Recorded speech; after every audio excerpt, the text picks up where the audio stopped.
You need to learn how to breathe. One of the greatest things that has happened with many people when we feel cut off from the love, we've stopped breathing. Listen to yourself breathing.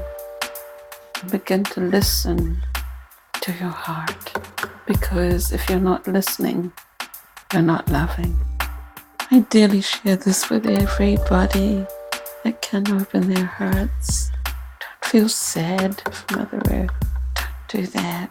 Just know well you're loved because she loves.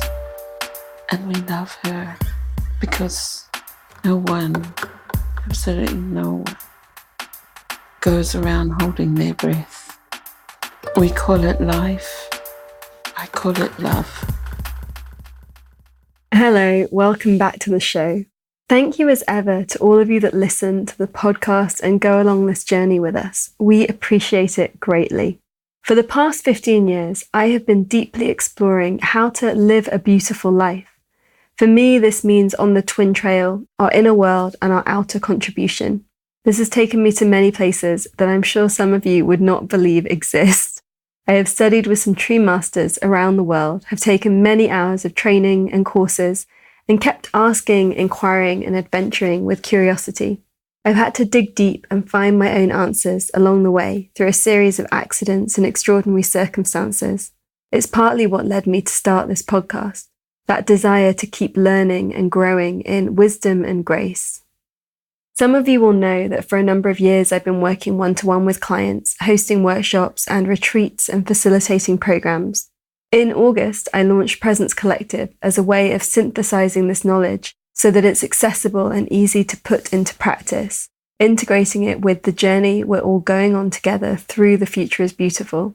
You can be anywhere in the world, and this community comes to you, whether you're somewhere remote or unfamiliar, or if you are more introverted or prefer to learn in the comfort of your own home. Presence Collective is an online membership community that offers deep wisdom and the most effective practices for courageous hearts like you, so that you can be supported in living a life that you love and making a beautiful impact in this world at this potent time. We explore a different theme each month, along with a book club, video calls, and community support. We go deeper into the themes of the podcast, exploring how to integrate these into our daily lives. If you want to try out Presence Collective, I realize that for some of you doing something like this online is a bit alien. It was for some of our members, and yet they are sharing the most beautiful experiences of wonder, joy, peace, and creativity. I've been amazed at what's been happening over the past 3 months for our members and how strong the intention and the group field is.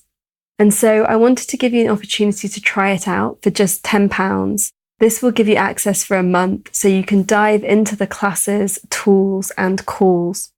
I have a limited number of places to offer here, and so the code will expire on Saturday the 19th in just a couple of days, or when the places are full. If you wish to join, simply visit our website and click on courses. When you get to the Presence Collective sign-up page, you just enter the discount code Beautiful Presence. One of our members, Claire, sent this to me yesterday, and I didn't even ask for it. Maybe her words can explain it better than I can. I have been a member of Presence Collective since it began nearly 3 months ago. Honestly, when I joined, I didn't really know what to expect. I wanted to give it a try as I respected and was inspired by Amisha and her guests on the Future is Beautiful podcast, and wanted to dive deeper into the ideas that they offered. In fact, the collective has far exceeded my hopes.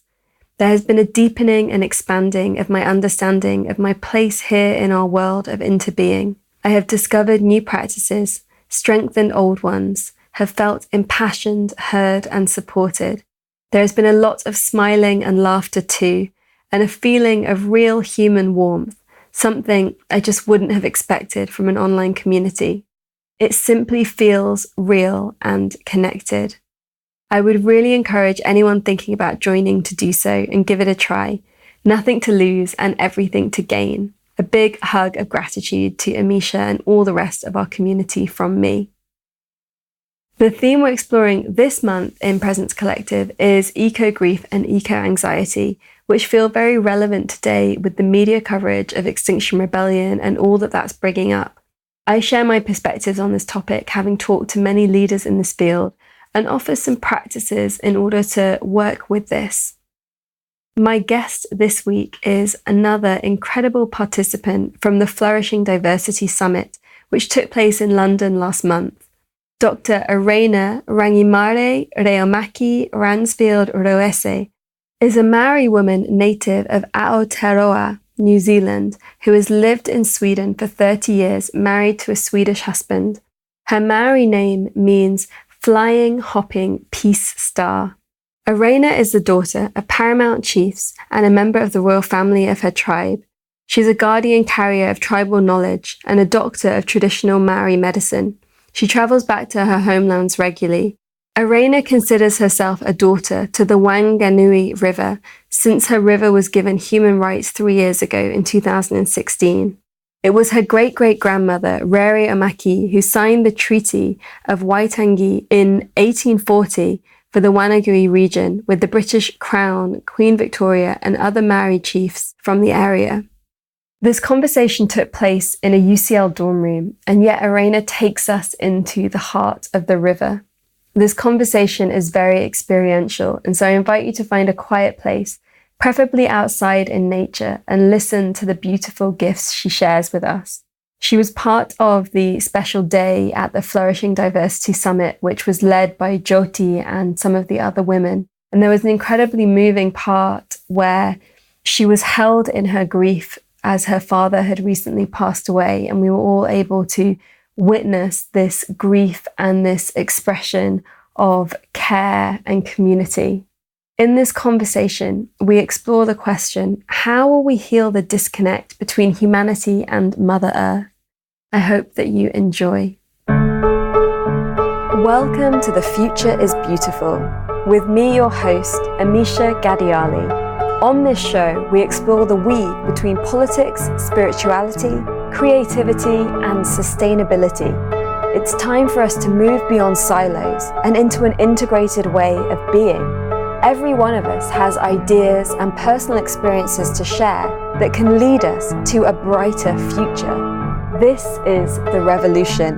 Despite the challenges we face as a global community or the pressures that we meet in our daily lives, when we stop and dare to dream, to ask ourselves the big questions, and to share what we are already doing, we create the future that we wish to wake up for. That future is beautiful. Erena, it is such an honour to have you here on the show. Welcome to The Future is Beautiful. Thank you very much, and I'm very honoured to be here and to be able to share with you also my heart feelings about different situations. I'm a person that is in love with Mother Earth, always have been, always will be, and this is my identity in my personal self for being here. Ko te awa, ko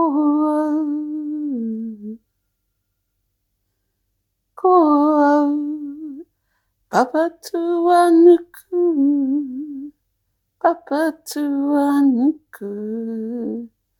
ko I am the River Whanganui. The River Whanganui is me. I am Mother Earth. Mother Earth is me. Tēnā koe.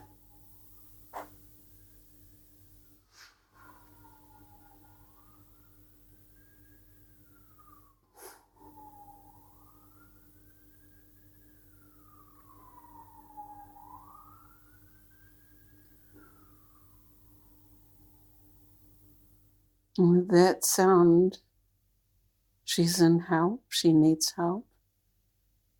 And that's exactly the sound that she's being at the moment. The sirens are sounding for her. So, tēnā koe. Setting an intention for this conversation that this opens hearts and minds of those who listen, and whatever you'd like to add.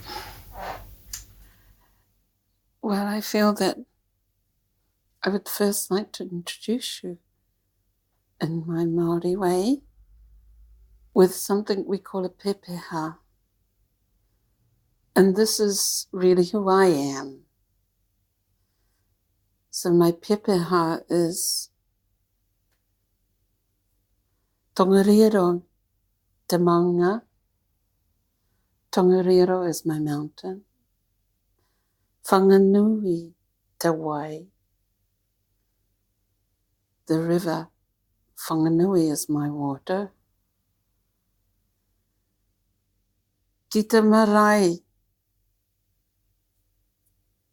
here.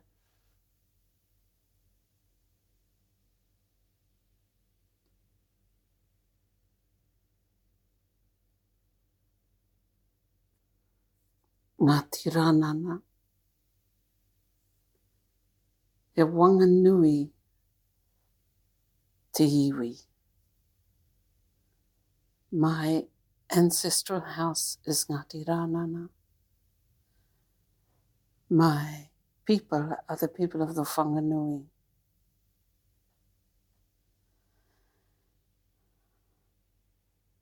So, this is ko Erena Rangimarie Rereomaki te ingoa. My name is Erena Rangimarie Rereomaki. Rereomaki is my great-great-grandmother who signed the Treaty of Waitangi for the Whanganui area.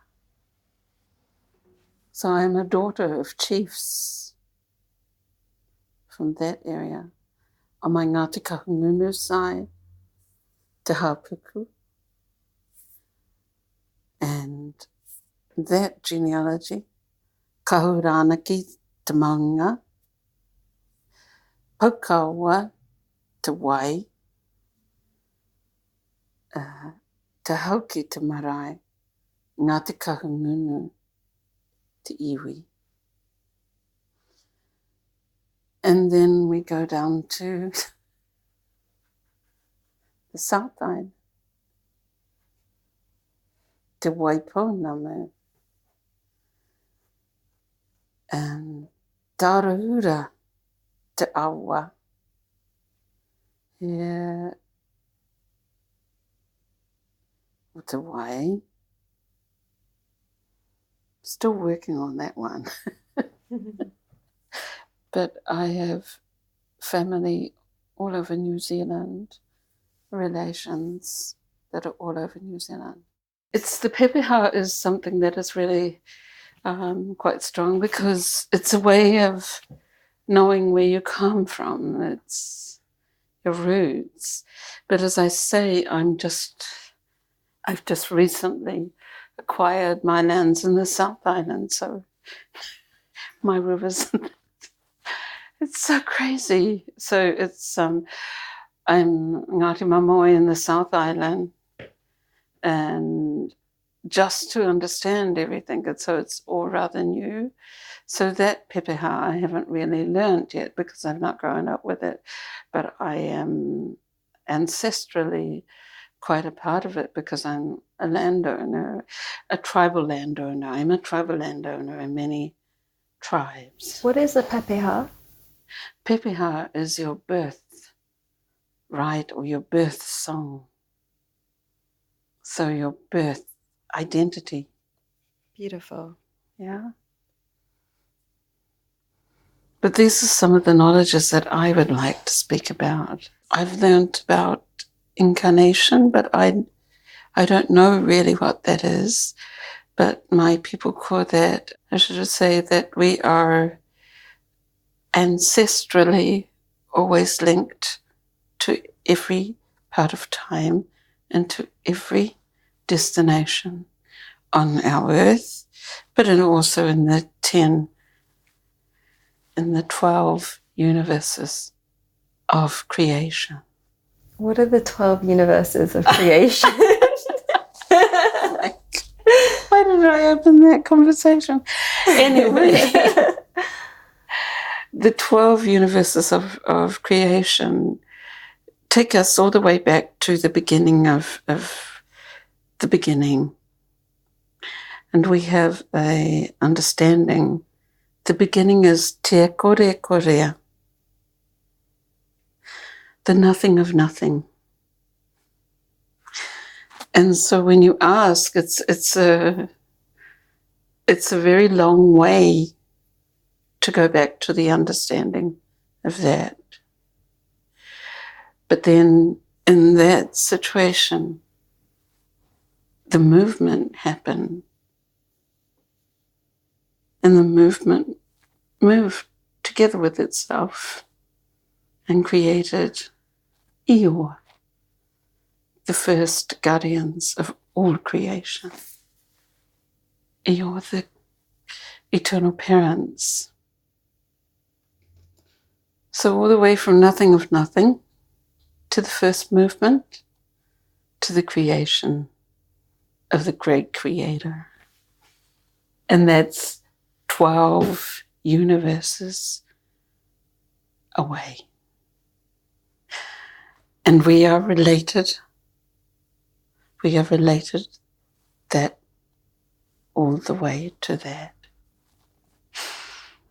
So it's interesting when I understand and look at science here from this part of myself, I begin to really wonder why scientific research is looking for the origin,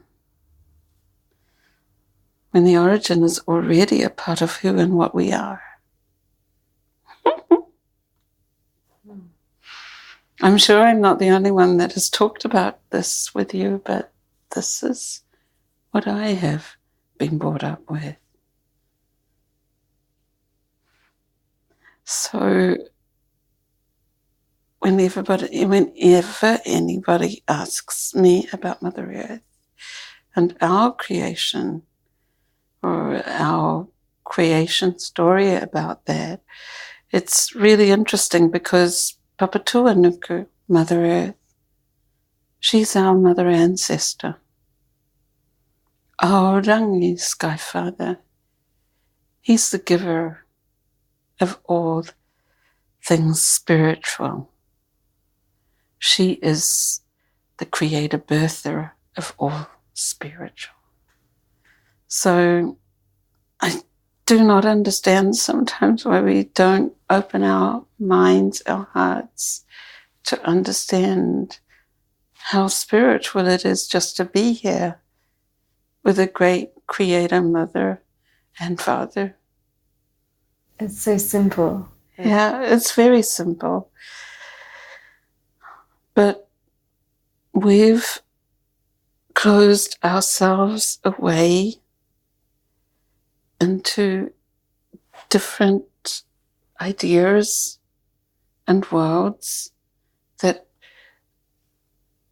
lock them out of our hearts and our minds, our spirits and our lives. And I mean out of our spirits as well, because our concepts of God are not true in many senses of the understanding of truth, because we don't keep the love that all of this is. So until we can hold this in every part of our being, how will we ever, really ever, learn to love one another? And this is the key point of the true beauty of everything. because we have an Earth Mother that loves absolutely every part of creation, wonder of creation that we are. We sort of lose it because we don't understand ourselves as the true miracles of love.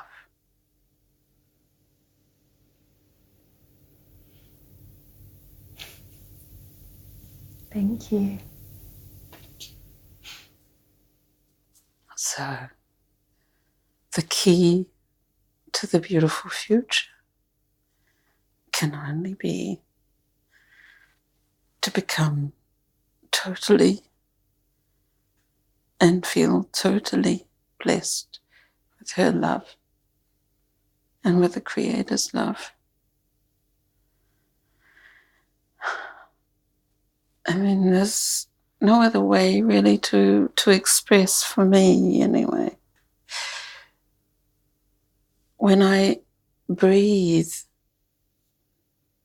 I'm breathing my ancestor, Tane Mahuta, the forest.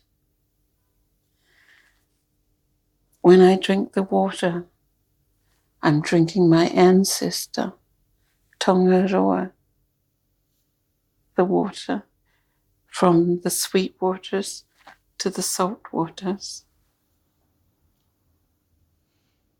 And when I'm out in the day with the night, I'm with my ancestor Taufiri Matia, the weather, the winds.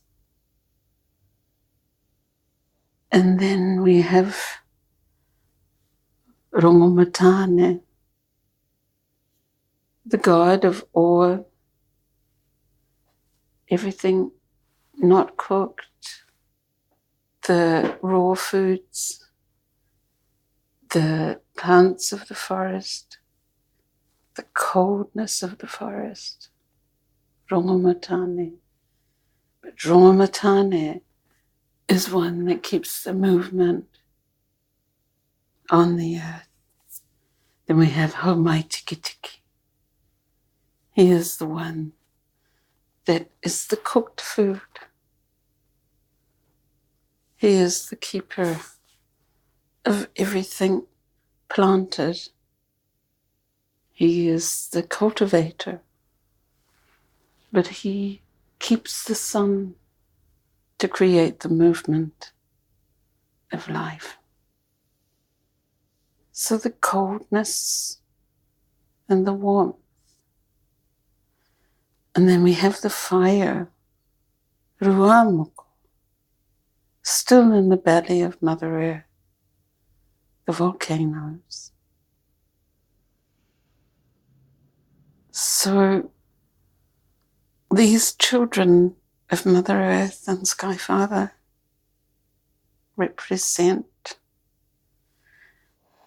their love. The strongest of them all is Tumatawinga,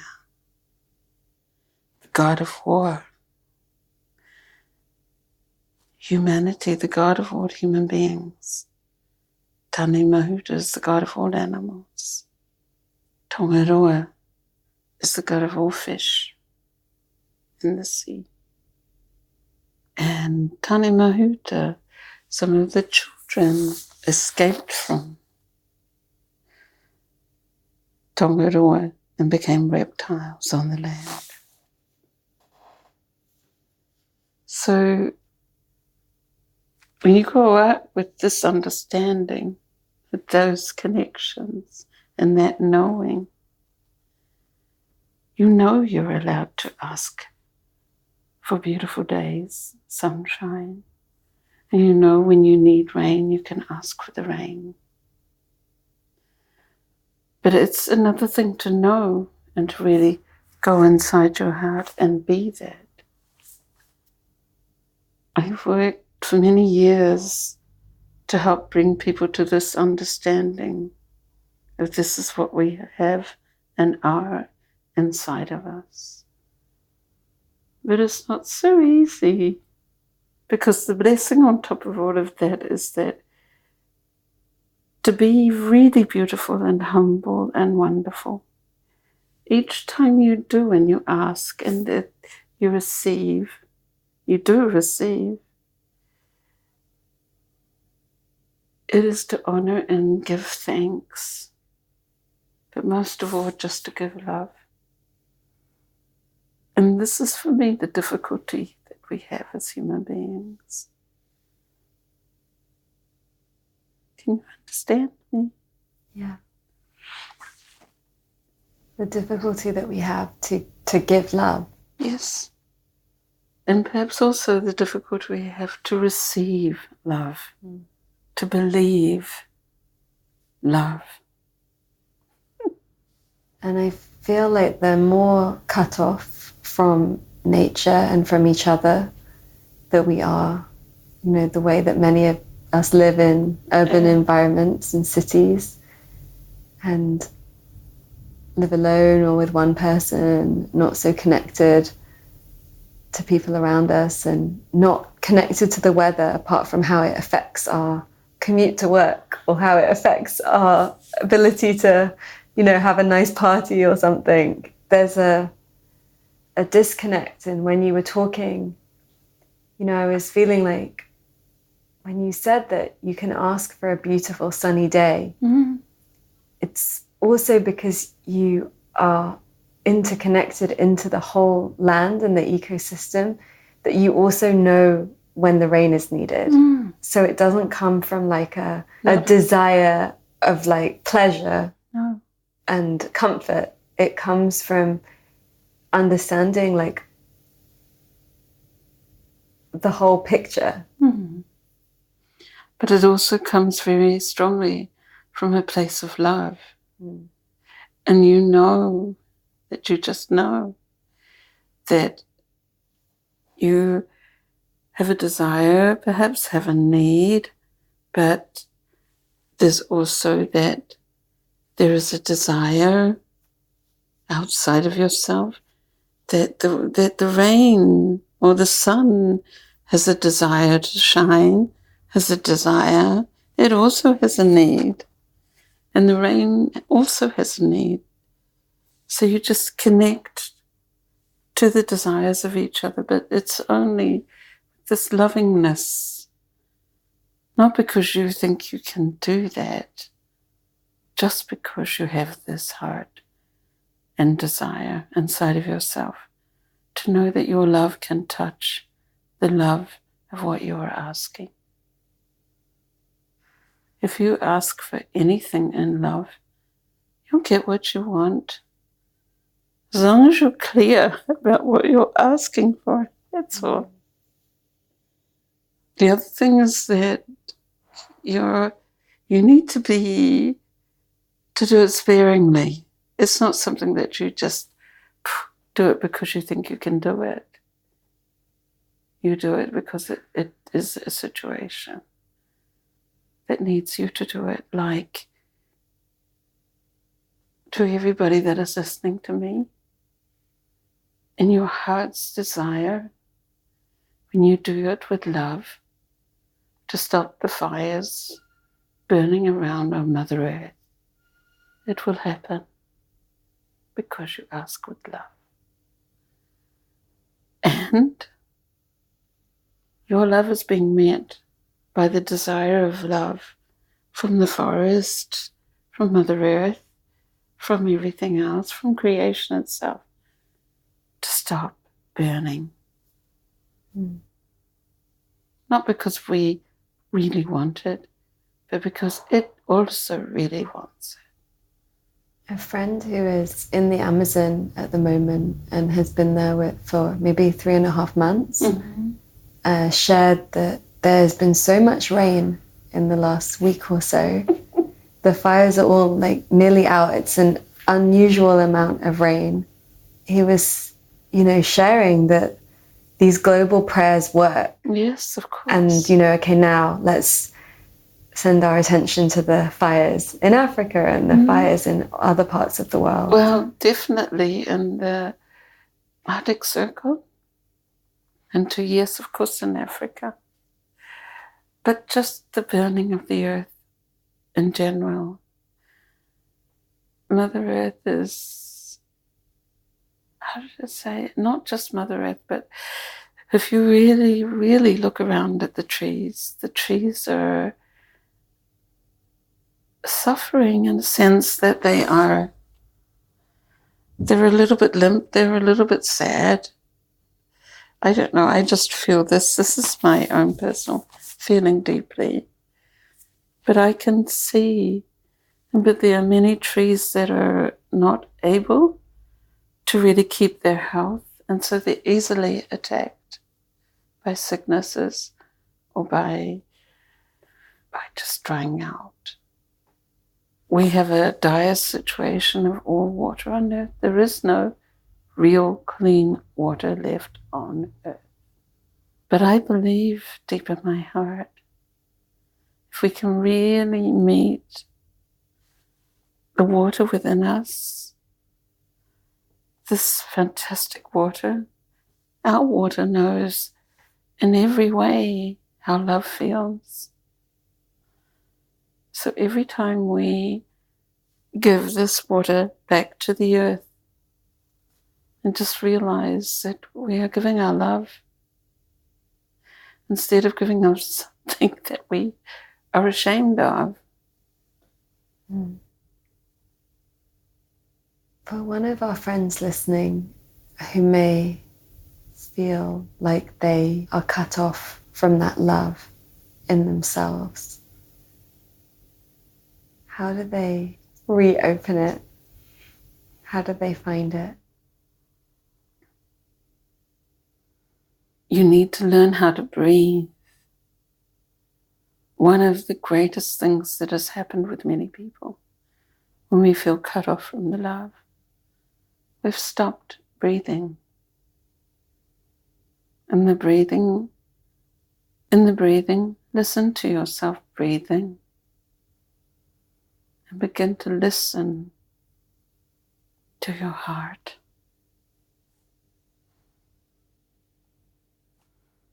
Because if you're not listening, you're not loving.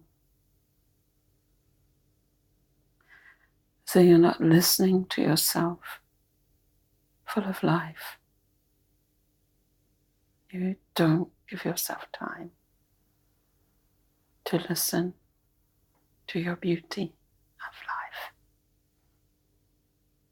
So my heart also expresses the need for the future of people to learn that birthing, in the birth, we as women have the first land that all human beings stand on inside our wombs.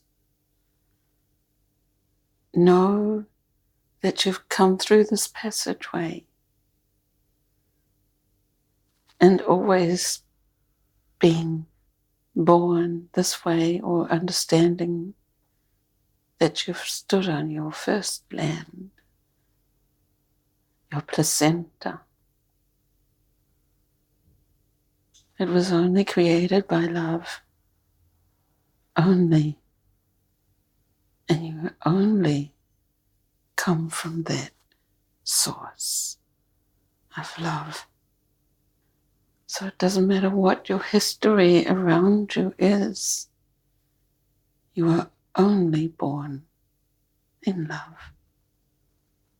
There's no other way you can survive to be alive on this wonderful mother planet without love. Nothing will survive without that. Nothing. Tell us more about the water inside of us. Well, this is a wonderful thing. I look at my left hand. This is Tamawahine, the water of my mother. I look at the right hand. This is Tamatane, the water of my Father. My hands,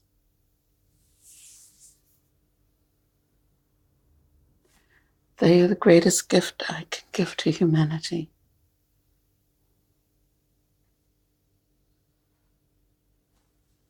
And these two waters that move and cause us to do wonderful things are the waters of my heart, my brain, my spirit, my life force. And with my people, two waters, Wairua, means spirit. Not so easy for water scientists to really figure out. I've been called naive.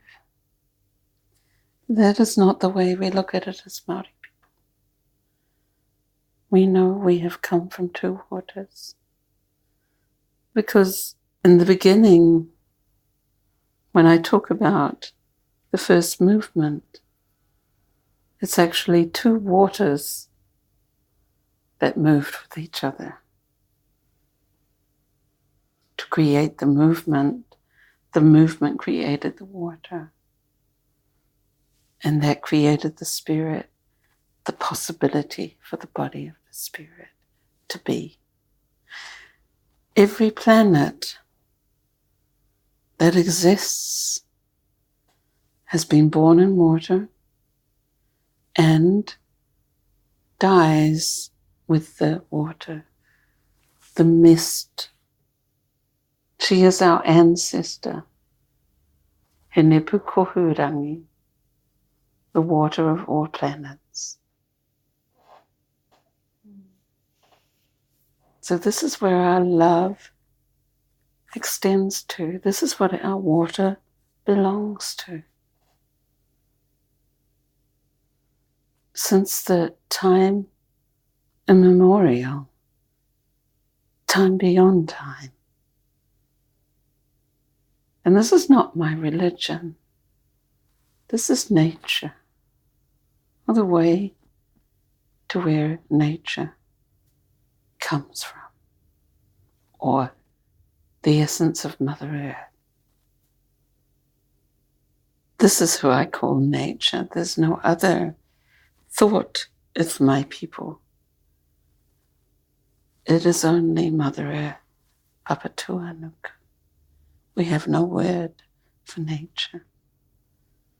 How do you keep the love flowing when Mother Earth is being hurt by other human beings, when there's a sense of lands being pillaged, and peoples not being respected, maybe even raped, maybe even murdered? Like, there is a lot that is happening in this world right now.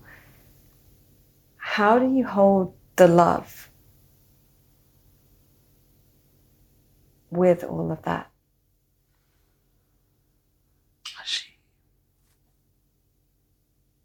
Because she does. Because Mother Earth does. Even in spite of everything, or how everything is, and the catastrophe of ourselves as humanity. She holds the love. So for me, it's to understand that everyone that passes from this life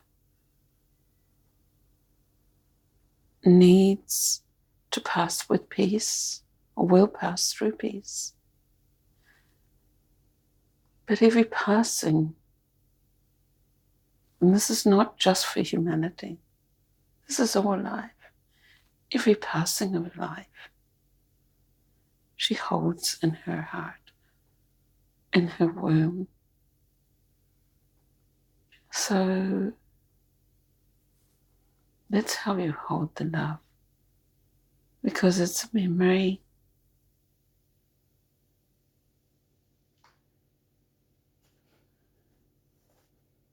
It's memory never lost.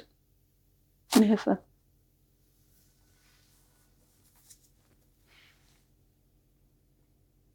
So it takes an incredible capacity to keep that sort of a memory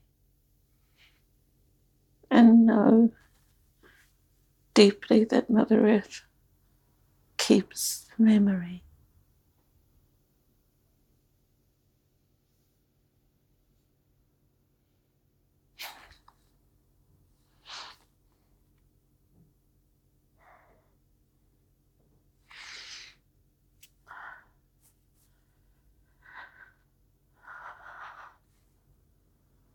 That's where I come.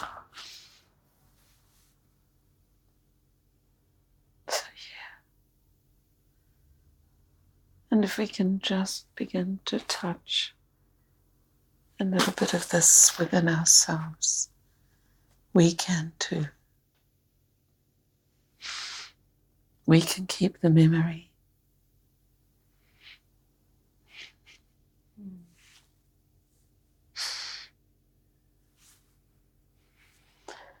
Oh. Thank you for bringing the water in this space.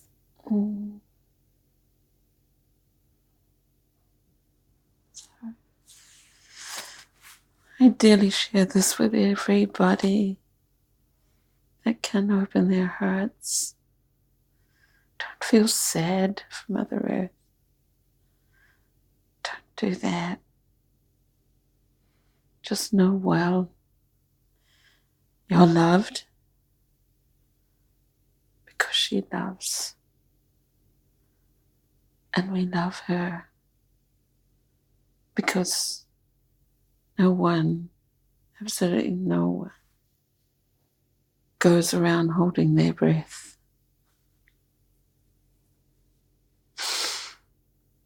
We call it life. I call it love.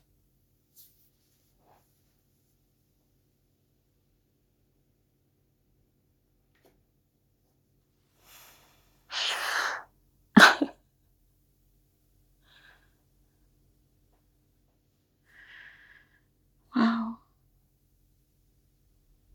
Thank you. I'm very honored. Thank you.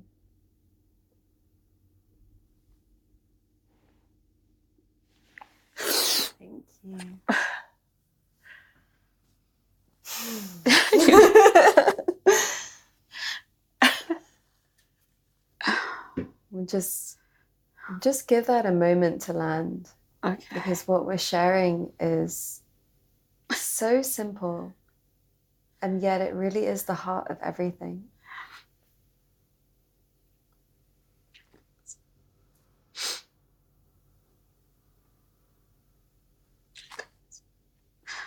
I know.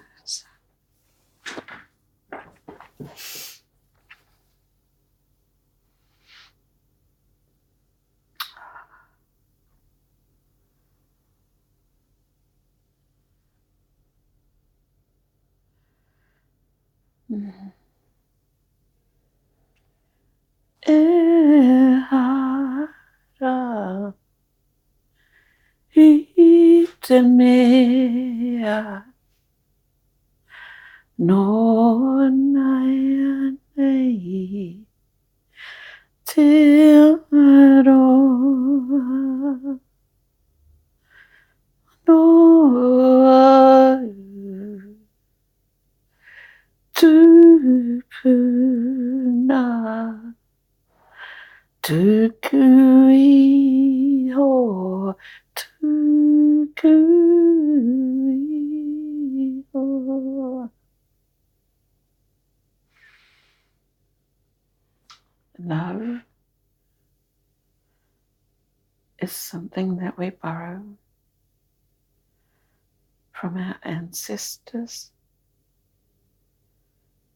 We leave so that it can be borrowed to someone that is borrowing from their ancestors. And that is how it always goes on. Kia ora. Tēnā. Whakawhetai. Whakawhetai. Thank you.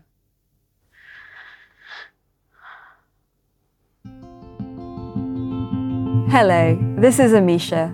We are just taking a little break from the conversation here.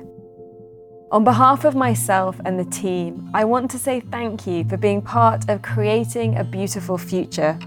We make this for you, so that we will all have the vision, wisdom, and activism we need at this time to weave a new narrative. Can you help us with this?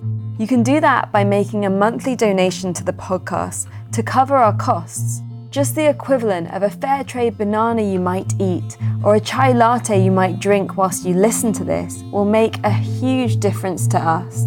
Head to www.thefutureisbeautiful.co/community to become a monthly patron. And the other thing is to tell your friends about this podcast so they can tune in too. Send them a message or post on social media and let them know what you love about it. And whilst you're at it, leave us a review. And now, back to the conversation. Thank you for your loving beauty. Can you tell us about what's happening in New Zealand? Okay.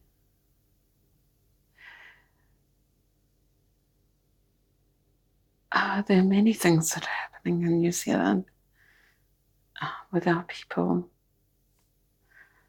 As an example, we have the human rights for the River Whanganui, and I will speak about this.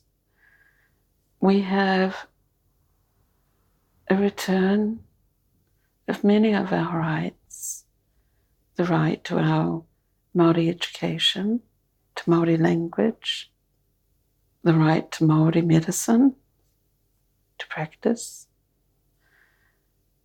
and the right to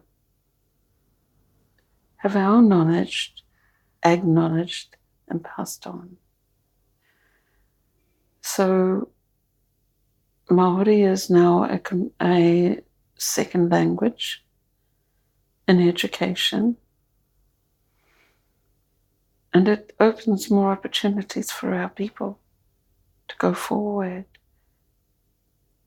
and finding new avenues, our roots, discovering strongly our true connections, ancestrally, but also opening up and including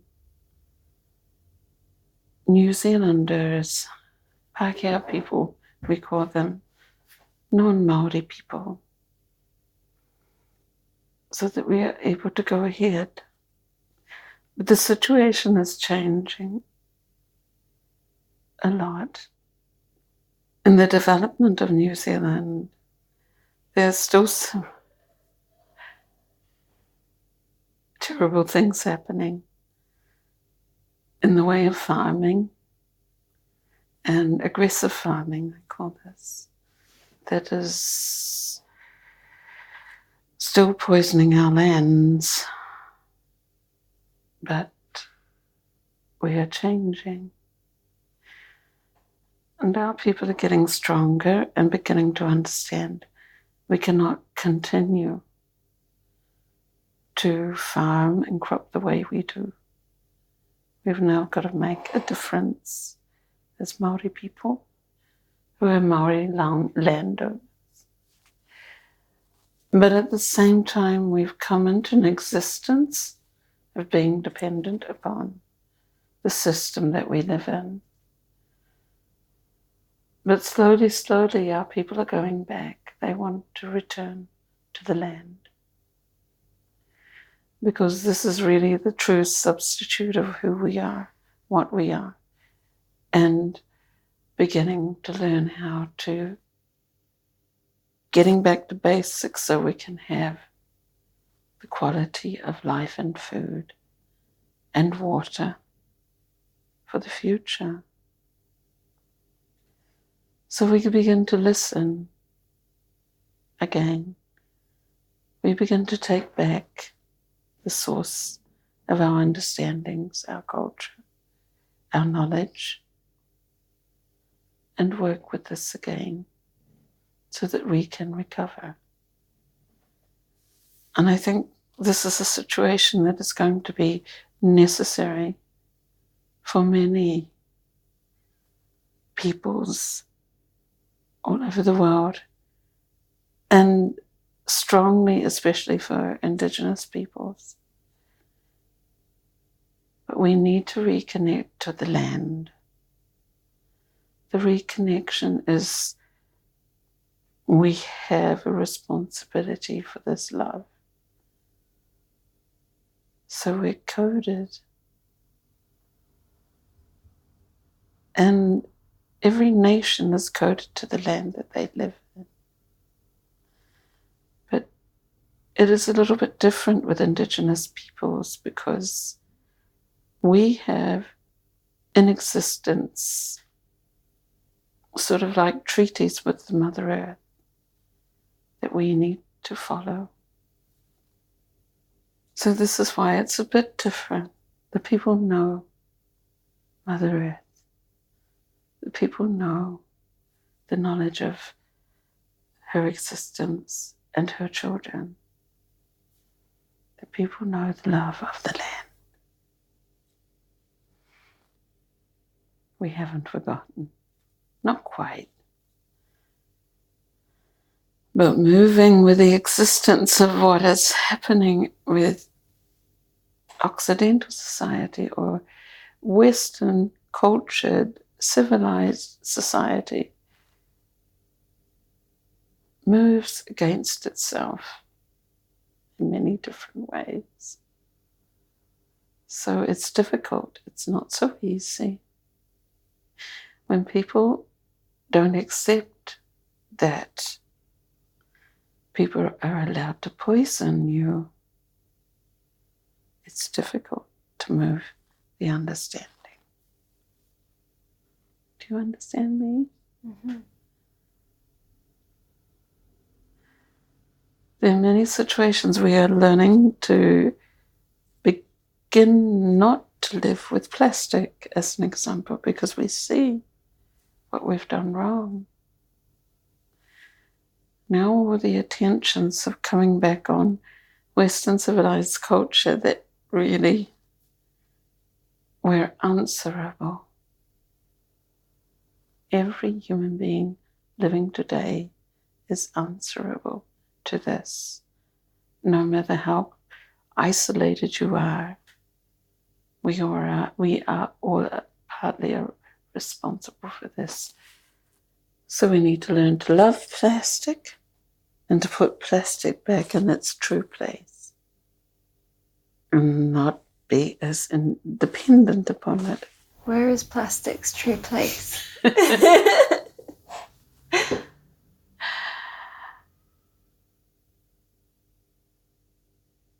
Plastic's true place is a place that I deeply believe that it really needs to go back in Mother Earth in a different way. Mm. And part of the situation of plastic originally comes from Mother Earth, but not in the way that we have produced it. And we don't need to make chemicals to produce it into another situation that can better fill. We just need to put it in a way that it is able to go back. So find a way to break it down. Break it down.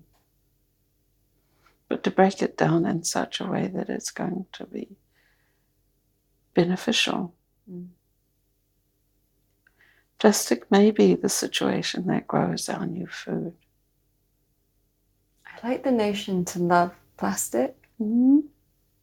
Because it's almost like, there's all this cheap plastic everywhere, and it's And then with that, there's movements to not use it. But then that also kind of makes the plastic that already exists feel like devalued because we know that it's not great for the environment, and we know that how long it takes to degrade, and the bits of it that can't degrade, and all of this around plastic, and we see it showing up in the oceans. And yeah, I really like this notion to bring plastic back into my love. Yeah. And yeah, and that the plastic needs that. Yes, it does. It needs our love in order to find its own way. It really does, because I feel that it's something you can hold in your hands. And it's something that we've been permitted by the intelligence of Mother Earth to have this with us, because we've been too lazy or extravagant to make anything better.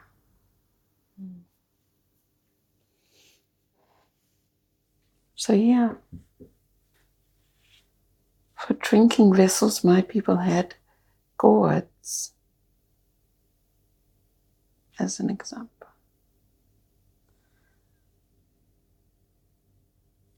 So it's different. What's a gourd? A gourd is it's sort of in I think it's in the pumpkin family. Mm-hmm. So like a calabash. You eat the inside, then you use the outside. Yeah. Beautiful.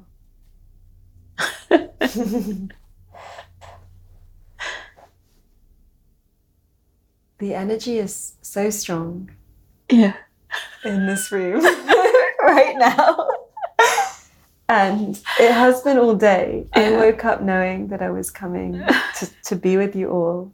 And yeah, even after spending 3 hours sitting by a tree today, I still feel the intensity of the energy. Yes. What happens when, like today, people are gathered, indigenous leaders from all over the world come together? What happens? Well, this is one of the strong movements at the moment. I deeply believe it's happening because the earth is calling us individually, but calling us as a group. And she will work through us because she wants resolve, and she will have her resolve. So what happens to everyone listening? What is happening is that Mother Earth is taking 50% of your brain to heal herself. That is what is happening. So yeah, for me in my heart, my understanding, she already has 50% of my brain. I don't use it. Many people that aren't using that capacity at all. We use a tiny capacity of our brain. Very tiny. So 50% you can afford to share with her to heal herself. This is what we are doing. This is my intention inside of this meeting anyway. And I'm asking for a peace treaty between humanity and Mother Earth, supported by the indigenous nations. I have no right to speak for all indigenous nations, but I speak for Mother Earth. And this is what she wants. So all governments, all religious leaders, be aware. She will take 50% of your brain capacity. Either you change or you will not, and you will not survive. Well, it's wonderful timing for you to come to London. Because I think right now, if 50% of the brains of all politicians could be shared with the earth. We are going to Parliament. We will be in the House of Lords. Yes. So the biggest possibility that it begins here in London, the centre of all commerce, going out to the European Parliament, going out to the United States, going out to China, Russia. Yes. So I call attention to all world leaders in governments, all religious leaders, to acknowledge Mother, women, Mother, women are the creators of the nations that exist on the earth. Because women carry the children and give birth. And until we honor and respect all women, we will never learn to honor and respect Mother Earth.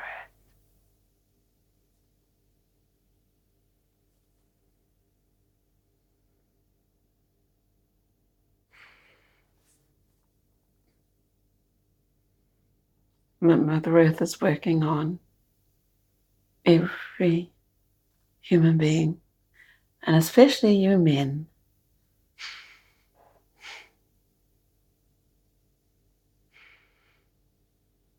And this is not disrespecting men. This is truly, deeply honoring men.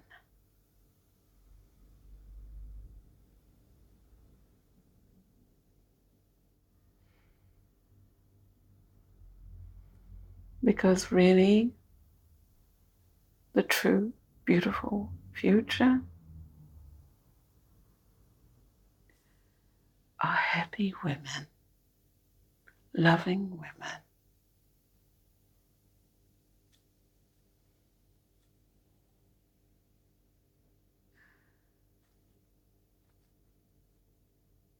Thank you. Thank you. If we're all able to come into connection with that huge capacity for love that we all have, to give and to receive. And then with that love is in a reciprocal relationship with Mother Earth. And then that's what we find between us. Absolutely. But no, there's no but. That's completely the way it is. But to understand even deeper, love your mothers, your sisters, your daughters, because she's Mother.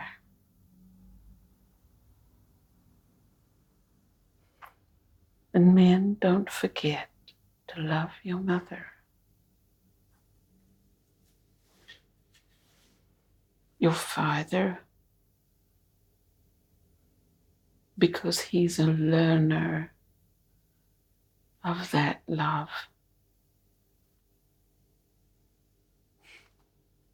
Not a teacher. He'll always be a learner.